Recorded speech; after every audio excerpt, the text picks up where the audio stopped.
Rise up!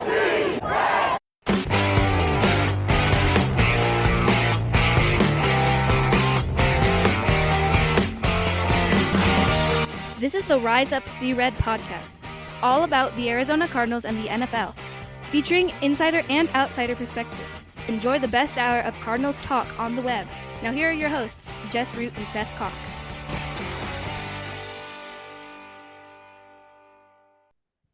Hello, Arizona Cardinals fans, and welcome to the latest edition of the Rise Up See Red podcast, the best of Cardinals talk on the web. I'm your host, Jess Root from CardsWire.com, the USA Today NFL wire site that covers your Arizona Cardinals.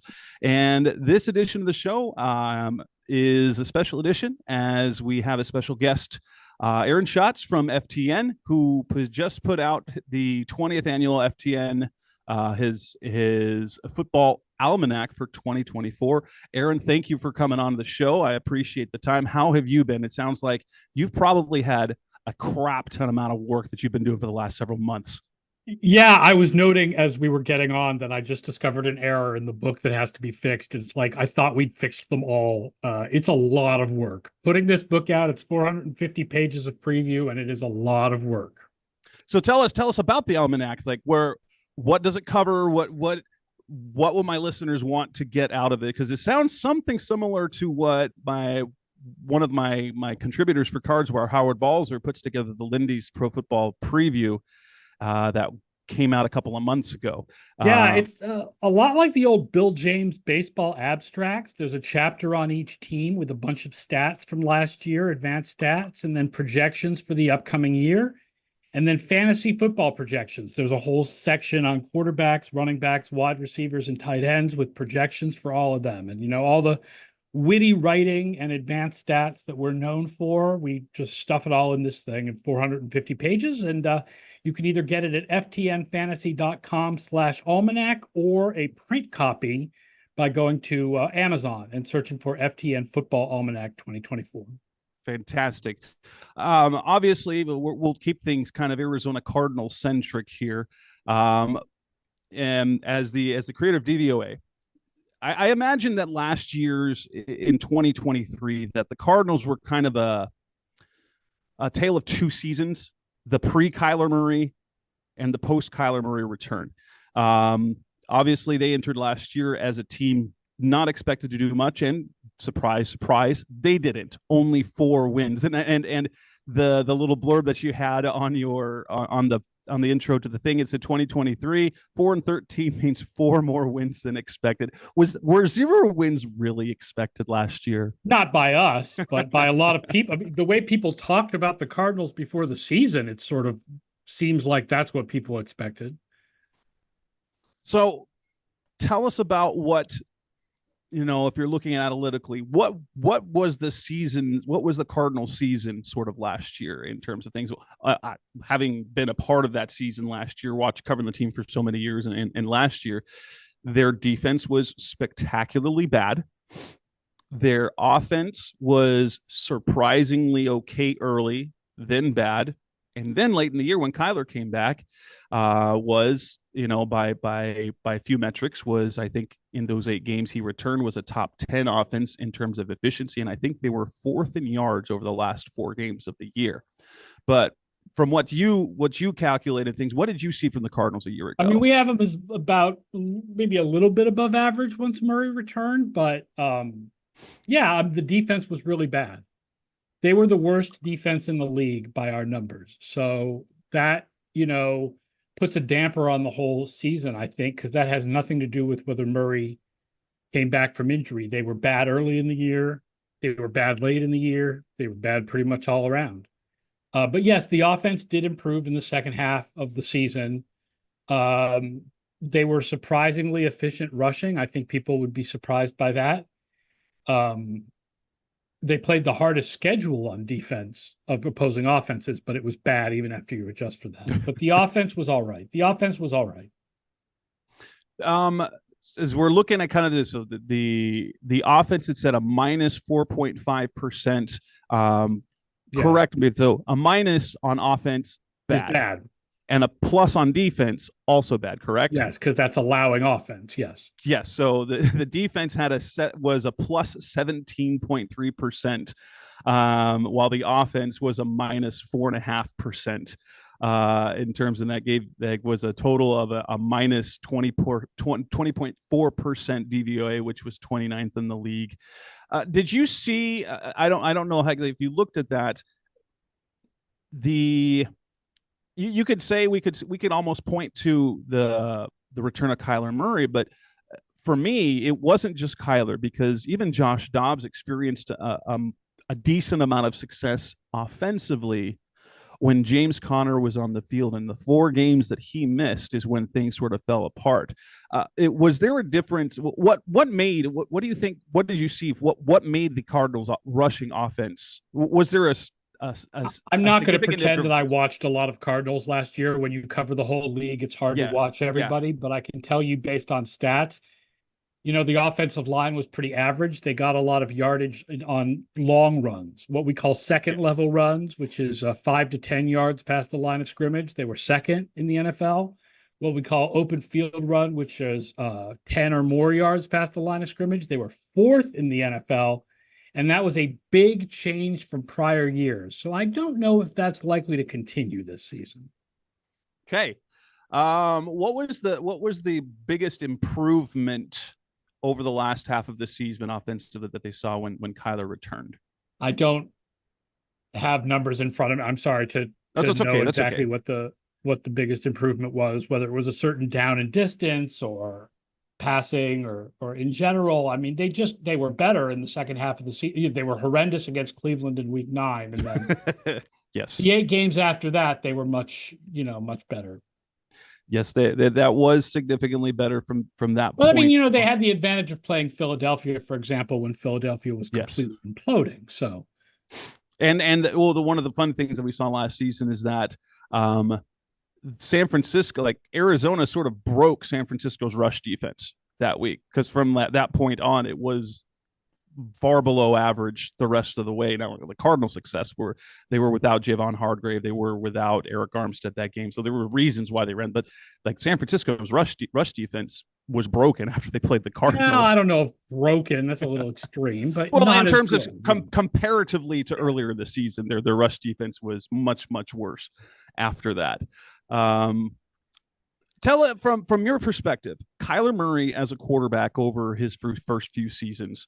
What have you seen from him quarterback wise? Well, the thing is that he was really good up until like in middle of 2021.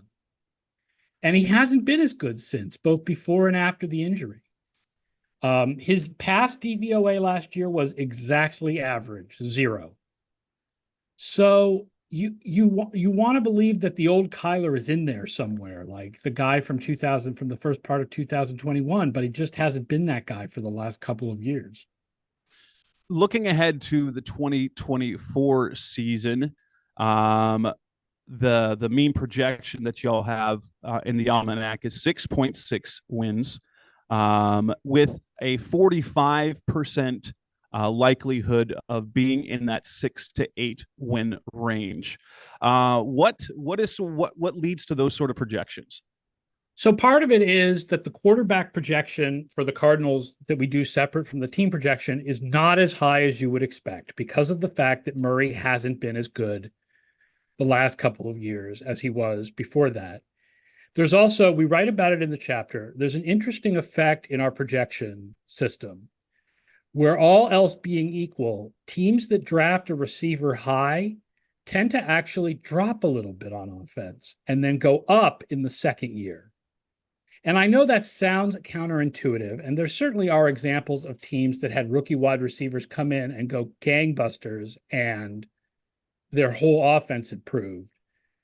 But overall, even if the rookie wide receiver plays well, those offenses tend to take a little bit of a step back and then take a big step forward when that receiver's in their second year. So, the Cardinals drafted the first receiver in the whole draft to go. So they kind of fall into that little bit of the system. And you want it to save them from all the other stuff that they did, but they didn't add a lot of other talent. And the quarterback projection's not as high as it feels like it should be. And so Their offense projects to decline a little bit, and then their defense projects to get a little bit better because it was worst in the league last year, but they have the sixth hardest projected schedule in the league.